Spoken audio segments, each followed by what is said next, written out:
Ninakusalimu katika jina la Yesu Kristo, ndugu yangu mpendwa. Ninaomba nikupe siri moja siku ya leo.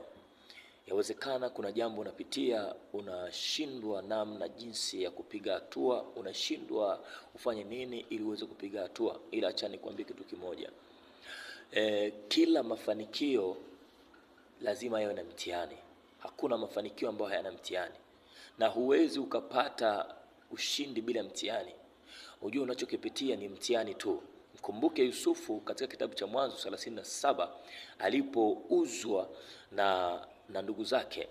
Huo ulikuwa ni mtihani. Ni kweli alikuwa na maono, ni kweli alikuwa na ndoto, ila sasa mwisho wa siku ili apate kutimia lazima apitie mtihani fulani.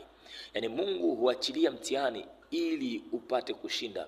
Acha nikwambie hicho unachokipitia ni mtihani tu na kitaisha.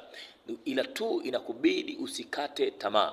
Usivunjike moyo, endelea kuomba, usiwaangalie wanadamu, usikimbilie kwa wanadamu, usiende kwa waganga, usiende sehemu ambayo sio sahihi. Nenda sehemu sahihi, na sehemu sahihi ni kwa Mungu pekee.